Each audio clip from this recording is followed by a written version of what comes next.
ಕದನ ಚೌಪಟಮಲ್ಲ ಪರಬಲ ಮದನ ಮದಹರ ರುದ್ರನು ಅಹಿತರ ಸದೆದು ಮರಳಿಚಿದನು ವಿರಾಟನ ನಿಖಿಳ ಗೋಕುಲವ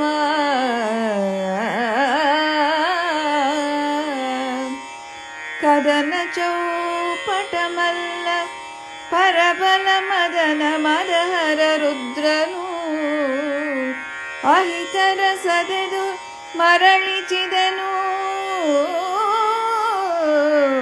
ವಿರಾಟನ ನಿಖಿಳ ಗೋಕುಲವ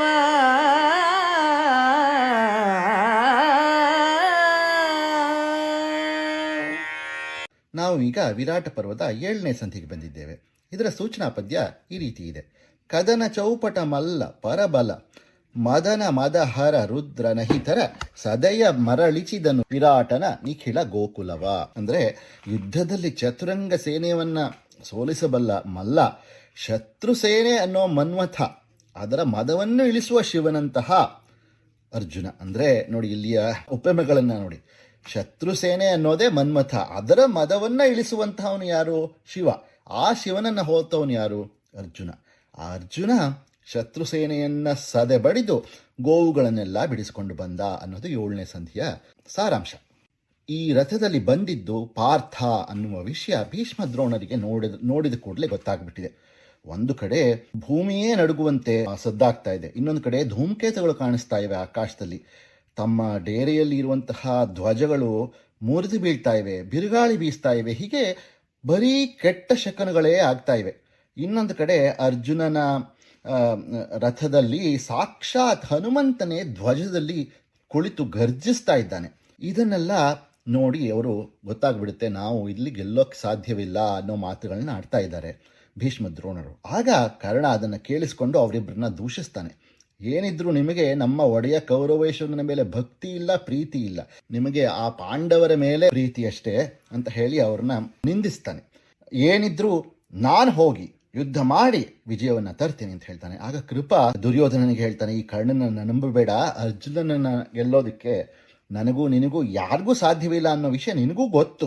ಹಿಂದೆ ನಿನ್ನನ್ನು ಗಂಧರ್ವರು ಎಳೆದುಕೊಂಡು ಹೋದಾಗ ಆಗ ನಿನ್ನನ್ನು ಬಿಡಿಸ್ಕೊಂಡು ಬರೋದಕ್ಕೂ ಈ ಅರ್ಜುನನೇ ಬೇಕಾಯ್ತಲ್ವೇ ಅನ್ನೋ ರೀತಿಯ ಒಂದು ಕಟಕಿ ಮಾತನಾಡ್ತಾನೆ. ಆಗ ಕರ್ಣ ಕೂಡ ಅಷ್ಟೇ ಕಟಕಿ ಆಡುತ್ತಾ ಕೃಪನಿಗೆ, ನೀವು ಬ್ರಾಹ್ಮಣರು, ನಿಮಗೆ ಯಾಕೆ ಬೇಕು ಯುದ್ಧದ ಉಸಾಬರಿ, ಯುದ್ಧದ ಕೋಟಲೆ ನಿಮಗೆ ಯಾಕೆ? ಎಲ್ಲಾದರೂ ಹೋಗಿ ಗದ್ಯ ಪದ್ಯ ಕವಿತ್ಯ ಬರೆಯೋದಕ್ಕೆ ಹೋಗಿಬೇಕಾದ್ರೆ ತಿಥಿ ಊಟ ದಾನ ಇಂಥದ್ದಕ್ಕೆ ಮಾತ್ರ ನೀವು ಯೋಗ್ಯ ಇರುವಂತ ಅವ್ರನ್ನ ಹೀಯಾಳಿಸ್ತಾನೆ. ತನ್ನ ಸೋದರ ಮಾವನಾದ ಕೃಪನನ್ನ ಹೀಯಾಳಿಸಿದ್ದನ್ನ ನೋಡಿ ಅಶ್ವತ್ಥಾಮನಿಗೆ ಮೈಯೆಲ್ಲ ಉರಿದು ಹೋಗುತ್ತೆ. ಅವನಿಗೂ ಮತ್ತೆ ಕರ್ಣನಿಗೂ ಮಾತಿನ ಜಟಾಪಟಿ ಏರ್ಪಡುತ್ತೆ. ಕೊನೆಗೆ ದುರ್ಯೋಧನನೇ ಬಂದು ಅವರಿಬ್ಬರನ್ನ ಸಮಾಧಾನ ಮಾಡಿ ಬಿಡಿಸ್ಬೇಕಾಗುತ್ತೆ. ಅವ್ರನ್ನ ಸಮಾಧಾನ ಪಡಿಸ್ತಾ ದುರ್ಯೋಧನ ಭೀಷ್ಮನ ಜೊತೆ ಹೇಳ್ತಾನೆ, ಇವನು ಪಾಂಡವರ ಅರ್ಜುನನೇ, ಆದರೆ 13 ವರ್ಷ ಕಳೆದಿಲ್ಲ. 13 ವರ್ಷ ಕಳೆಯೋದಕ್ಕೆ ಮೊದಲೇ ಅವರು ನಮ್ಮ ಕಣ್ಣಿಗೆ ಕಂಡರೆ ಇನ್ನು ಮತ್ತೆ 13 ವರ್ಷ ನಾವು ಅವ್ರಿಗೆ ವನವಾಸ ಮತ್ತೆ ಅಜ್ಞಾತವಾಸದ ಷರತ್ತನ್ನು ಹಾಕಿದ್ದೇವೆ ಅಂತ ಹೇಳ್ತಾನೆ. ಆಗ ಭೀಷ್ಮ, ನಿನ್ನ ಲೆಕ್ಕ ತಪ್ಪಾಗಿದೆ ದುರ್ಯೋಧನ, ಅಧಿಕ ಮಾಸಗಳ ಲೆಕ್ಕವನ್ನೆಲ್ಲ ನೀನು ಬಿಟ್ಟುಬಿಟ್ಟಿದ್ಯಾ. ಅದನ್ನೆಲ್ಲ ಸರಿಯಾಗಿ ಲೆಕ್ಕ ಮಾಡಿದರೆ ನೆನ್ನೆಗೆ ಅವರ 13 ವರ್ಷದ ಕಾಲ ಮುಗಿದಿದೆ. ಈಗ ಇವತ್ತಿನ ಕಾಲ ಅವರು ಸ್ವತಂತ್ರರು, ಅವರ ಅಜ್ಞಾತವಾಸ ಮುಗಿದಿದೆ. ಹಾಗಾಗಿ ಈ ಲೆಕ್ಕ ಧರ್ಮರಾಯನಿಗೂ ಗೊತ್ತಿದೆ. ಧೈರ್ಯವಾಗಿ ಅವನು ಕಳಿಸಿದ್ದಾನೆ ಅರ್ಜುನನ್ನ ಇಲ್ಲಿ. ಹಾಗಾಗಿ ಈ ಕ್ಷಣದಲ್ಲಿ ನೀನು ಯುದ್ಧದ ಯೋಚನೆಯನ್ನು ಬಿಟ್ಟು ಪಾಂಡವರ ಜೊತೆ ಸಂಧಿ ಮಾಡಿಕೊಂಡ್ಬಿಡು ಅಂತ ಸಲಹೆ ಮಾಡ್ತಾನೆ. ದುರ್ಯೋಧನ ಇದನ್ನೆಲ್ಲ ಕೇಳುವಂತಹವನು ಅಲ್ಲವೇ ಅಲ್ಲ, ಗೊತ್ತದೆಯಲ್ಲ. ಭೀಷ್ಮರು ಹೇಳಿದ ಮಾತನ್ನ ದುರ್ಯೋಧನ ಕೇಳುವಂತಹವನು ಅಲ್ಲವೇ ಅಲ್ಲ. ಆಗ ಭೀಷ್ಮರು ಸರಿ ಹಾಗಾದರೆ ಅಂತ ಹೇಳಿ ಸೇನೆಯನ್ನು 2 ಭಾಗ ಮಾಡಿ ದುರ್ಯೋಧನನಿಗೆ ಹೇಳ್ತಾರೆ, ನೀನು ಒಂದು ಭಾಗ ಸೇನೆಯನ್ನು ತೆಗೆದುಕೊಂಡು ನಾವು ಹೇಳಿರುವಂತಹ ಎಲ್ಲ ಹಸುಗಳನ್ನು ಹಸ್ತಿನಾವತಿ ಕಡೆಗೆ ಕರೆದುಕೊಂಡು ಹೊರಟೋಗ್ಬಿಡು. ಇನ್ನೊಂದು ಭಾಗ ಸೇನೆಯೊಡನೆ ನಾವು ಉಳಿದವರ ಮೇಲೆ ಬೀಳ್ತೇವೆ ಅಂತ ಹೇಳಿಬಿಟ್ಟು ಹಸ್ತಿನಾಪುರಕ್ಕೆ ಕಳಿಸ್ಬಿಡ್ತಾನೆ ದನಕರುಗಳ ಜೊತೆಯಲ್ಲಿ. ಇನ್ನೊಂದು ಭಾಗದಲ್ಲಿ ಶಕುನಿ, ದ್ರೋಣ, ಕರ್ಣ ಮೊದಲಾದವರ ಜೊತೆ ಅರ್ಜುನನ ಮೇಲೆ ಬೀಳೋದಕ್ಕೆ ಹೊರಡ್ತಾರೆ. ಭೀಷ್ಮರ ತಂತ್ರ ಅರ್ಜುನನಿಗೆ ತಿಳಿದು ಹೋಗುತ್ತೆ. ಹೀಗೆ ತಮ್ಮ ಹಸುಗಳನ್ನೆಲ್ಲ ಅಂದರೆ ವಿರಾಟರಾಯನ ಹಸುಗಳನ್ನೆಲ್ಲ ದುರ್ಯೋಧನ ಹೊಡೆದುಕೊಂಡು ಹೊರಟೋಗ್ತಾ ಇದ್ದಾನೆ ಅಂತ ಹೇಳಿ ಉತ್ತರನಿಗೆ ಹೇಳ್ತಾನೆ, ನಮ್ಮ ಗೋವುಗಳನ್ನು ಆ ದುರ್ಯೋಧನ ಎಳೆದುಕೊಂಡು ಹೋಗ್ತಾ ಇದ್ದಾನೆ. ಆ ಕಡೆಗೆ ಓಡಿಸು ಅಂತ ಹೇಳಿ ಆ ಕಡೆಗೆ ರಥವನ್ನು ಓಡಿಸೋದಕ್ಕೆ ಆರಂಭ ಮಾಡಿದಾಗ ಆ ವಿಷಯವನ್ನು ಅರ್ಥಕೊಂಡ ಭೀಷ್ಮರು ಮತ್ತು ದ್ರೋಣರು ಅಡ್ಡ ಬರೋದಕ್ಕೆ ಪ್ರಯತ್ನ ಪಡ್ತಾರೆ. ಅರ್ಜುನನಿಗೆ ಅಡ್ಡ ಬರೋದಕ್ಕೆ ಅವ್ರನ್ನ ಬದಿಗೆ ಸರಿಸಿ ಕೌರವನ ಹಿಂಬಾಲಿಸಿ ಅವನ ಸೇನೆಯನ್ನು ಅರ್ಜುನ ಸೋಲಿಸ್ತಾನೆ. ದುರ್ಯೋಧನ ಹಸುಗಳನ್ನು ಬಿಟ್ಟು ಹಾಗೆ ಓಡಿ ಹೋಗ್ತಾನೆ. ಅರ್ಜುನ ಅವನ ಹಿಂದೆ ಮತ್ತೆ ಹೋಗಿ ದನಗಳ ಓಡಬೇಡ ಅಂತ ಹೇಳಿ ಅವನಿಗೆ ಮತ್ತಷ್ಟು ಅವಮಾನ ಮಾಡ್ತಾನೆ. ಆಮೇಲೆ ಅಲ್ಲಿದ್ದ ಗೋಪಾಲಕರಿಗೆಲ್ಲ ಹೇಳಿ, ನೀವು ಹಸುಗಳನ್ನೆಲ್ಲ ಬಿಚ್ಚಿ ನಿಮ್ಮ ಊರಿಗೆ ಅಂದರೆ ವಿರಾಟನಗರಕ್ಕೆ ಆದಷ್ಟು ಬೇಗ ಕರೆದುಕೊಂಡು ಅಟ್ಟಿಕೊಂಡು ಹೋಗ್ಬಿಡಿ ಅಂತ ಹೇಳಿದಾಗ ಅವರಿಗೆಲ್ಲ ಹಸುಗಳನ್ನು ವಿರಾಟನಗರದ ಕಡೆಗೆ ಅಟ್ಟಿಕೊಂಡು ಹೋಗ್ತಾರೆ. ಅಂಬಲ್ಲಿಗೆ ಈ ವಿರಾಟ ಪರ್ವದ 7ನೇ ಸಂಧಿ ಮುಕ್ತಾಯವಾಗುತ್ತೆ. ರಾಯರಿಪುಬಲ ಜಲಧಿ ವಡಬನಜೇಯನರ್ಜುನನು ಅಖಿಳ ಕೌರವರಾಯ ದಳವನು ಜಯಿಸಿದನು. ಸಂಮೋಹನಾಸ್ತ್ರದಲ್ಲಿ ರಾಯ ರಿಪುಬಲ ಜಲಧಿ ವಡಬನಜೇಯನರ್ಜುನನು ಅಖಿಳ ಕೌರವರಾಯ ದಳವನು ಜಯಿಸಿದನು. ಸಂಮೋಹನಾಸ್ತ್ರದಲ್ಲಿ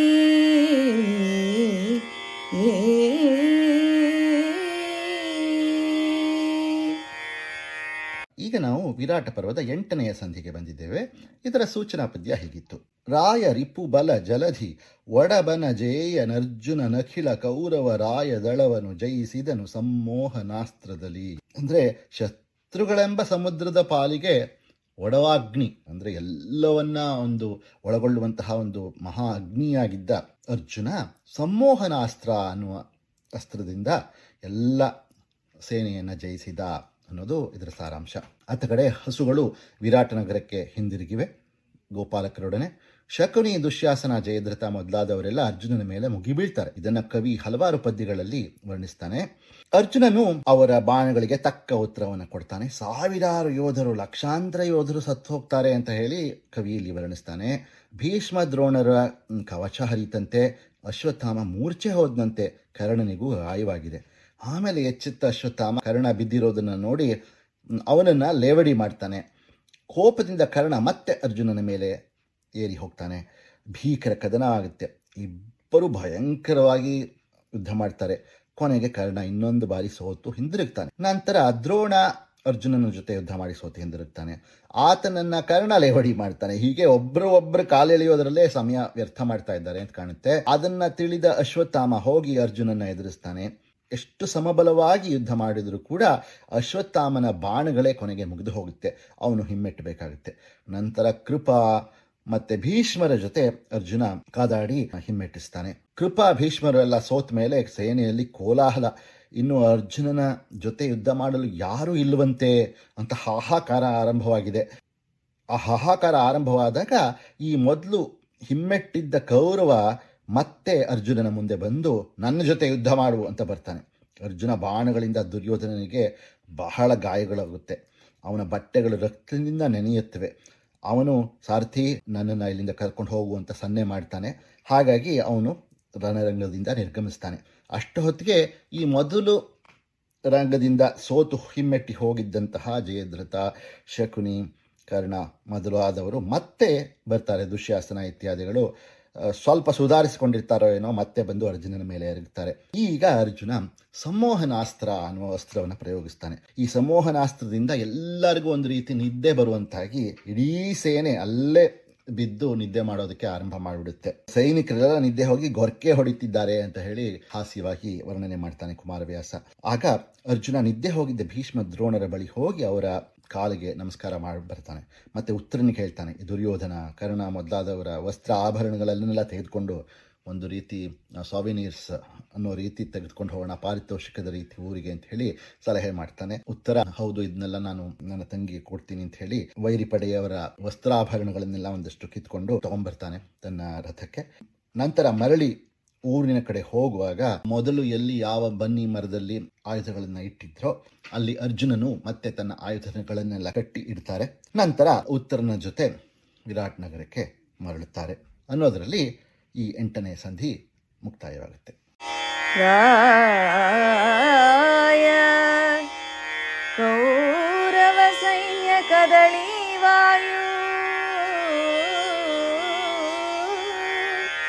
ಕೌರವ ಸೈನ್ಯ ಕದಳಿ ವಾಯು ಉತ್ತರ ಸಹಿತ ಬಂದು ಹೊಕ್ಕನು ಮತ್ಸ್ಯಪುರವರವ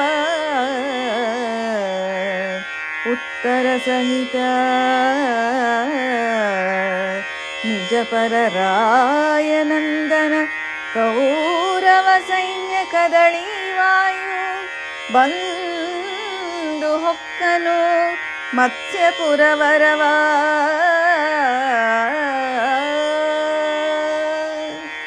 ನಮಸ್ಕಾರ. ಈಗ ನಾವು ವಿರಾಟ ಪರ್ವದ 9ನೇ ಸಂಧಿಗೆ ಬಂದಿದ್ದೇವೆ. ಇಲ್ಲಿನ ಸೂಚನಾ ಪದ್ಯ ಈ ರೀತಿ ಇದೆ. ರಾಯ ಕೌರವ ಸೈನ್ಯ ಕದಳೀ ವಾಯು ಉತ್ತರ ಸಹಿತ ನಿರ್ಜರ ರಾಯ ನಂದನ ಬಂದು ಹೊಕ್ಕನು ಮತ್ಸ್ಯ ವರಪುರವ. ಅಂದರೆ ಕೌರವನ ಸೇನೆ ಎಂಬ ಬಾಳೆ ತೋಟಕ್ಕೆ ಬಿರುಗಾಳಿಯಂತಿದ್ದ ಅರ್ಜುನ ನಂತರ ಉತ್ತರನೊಂದಿಗೆ ವಿರಾಟ ನಗರಕ್ಕೆ ಹಿಂದಿರುಗಿದ ಅಂತ ತಾತ್ಪರ್ಯ. ಕೌರವರು ಆ ದಿನ ನಡೆದ ಯುದ್ಧದಲ್ಲಿ ಸೋತು ಹಸ್ತಿನಾವತಿಗೆ ತೆರಳುತ್ತಾರಂತೆ. ಆಗ ಅವರ ಸೋಲನ್ನು ಈ ರೀತಿ ವರ್ಣಿಸ್ತಾನೆ ಕವಿ.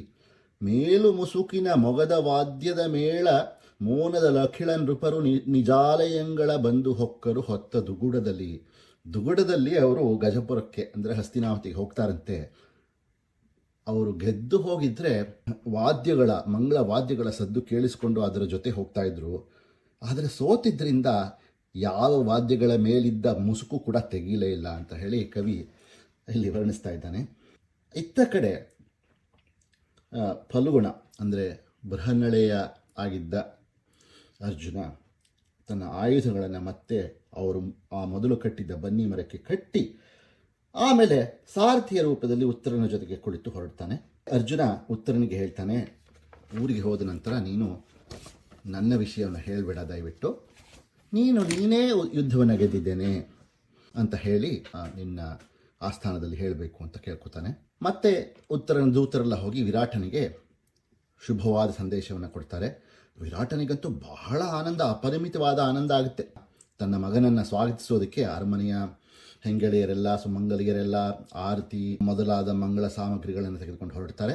ಸಂತೋಷದ ಸಂಭ್ರಮ ಅಲ್ಲೆಲ್ಲ ಹರಡಿರುತ್ತೆ. ಆಗ ವಿರಾಟರಾಯ ಹೇಳ್ತಾನೆ, ಕಂಕಭಟ್ಟನ ಕರೆದುಬಿಟ್ಟು, ಬಹಳ ಸಂತೋಷವಾಗಿದೆ ನನಗೆ ನನ್ನ ಮಗ ಗೆದ್ದುಬಿಟ್ಟಿದ್ದಾನೆ ದುಷ್ಟ ದುರ್ಯೋಧನನ ಪಡೆಯನ್ನು. ನಾವು ಒಂದು ಆಟ ಆಡೋಣ, ಸಂತೋಷಕ್ಕೆ ಪಗಡೆ ಆಟ ಆಡೋಣ ಅಂತ ಹೇಳಿಬಿಟ್ಟು.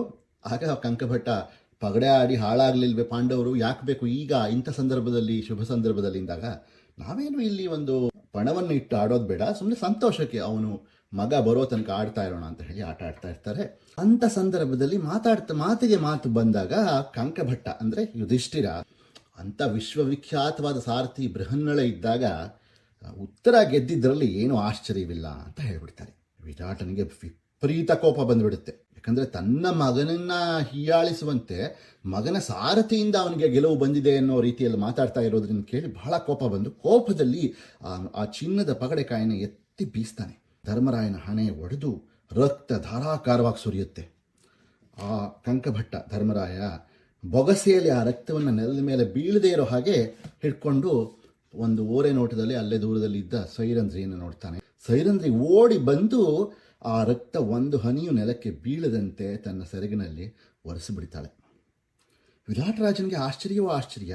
ಈ ಸೈರಂಧ್ರಿ ಯಾಕೆ ಈ ರೀತಿ ಓಡಿ ಬಂದ್ಲು, ಈಗ ಕಂಕಭಟ್ಟನ ರಕ್ತ ಯಾಕೆ ನೆಲಕ್ಕೆ ಬೀಳದಂತೆ ಅವಳು ಮಾಡ್ತಾ ಇದ್ದಾಳೆ ಅಂತ ನೋಡಿದಾಗ ಸೈರಂಧ್ರಿ ಹೇಳ್ತಾನೆ, ಈ ಕಂಕಭಟ್ಟನ ಒಂದು ರಕ್ತದ ತೊಟ್ಟು ನೆಲಕ್ಕೆ ಬಿದ್ದರೂ ಕೂಡ ಆ ಪ್ರದೇಶವನ್ನೇ ಸ್ಮಶಾನ ಮಾಡಿಬಿಡ್ತೇನೆ ಅಂತ ಹೇಳಿ ಆ ಬೃಹನ್ನಳೆ ಒಂದು ಪಣ ಇಟ್ಕೊಂಡಿದ್ದಾನೆ ಅಂತಾಳೆ.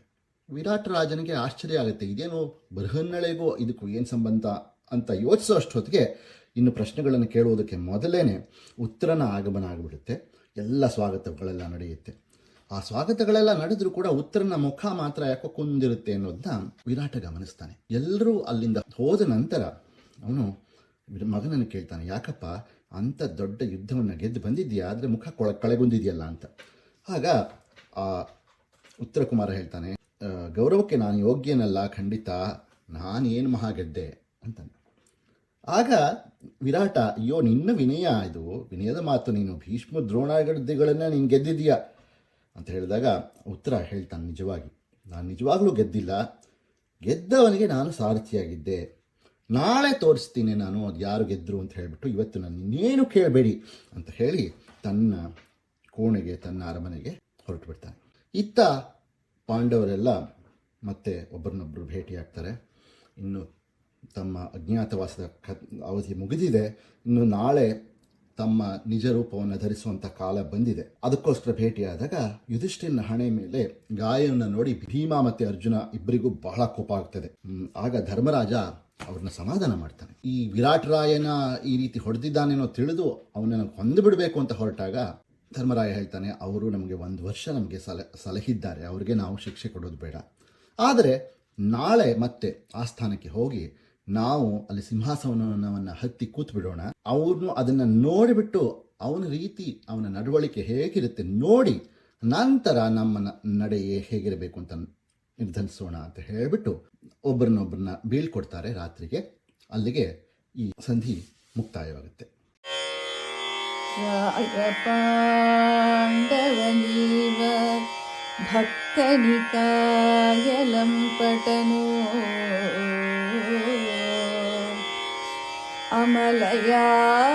ಅಮಲಯಾದವರಾಯ ವಿಜಯಂಗೈದನು ಅಭಿಮನ್ಯುವಿನ ಪರಿಣಯಕ್ಕೆ ರಾಯ ಪಾಂಡವ ಜೀವ ಭಕ್ತನಿಕಾಯ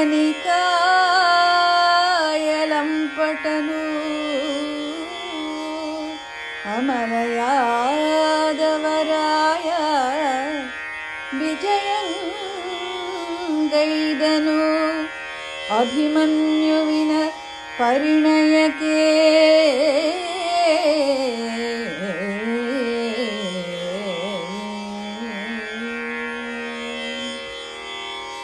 ನಮಸ್ಕಾರ.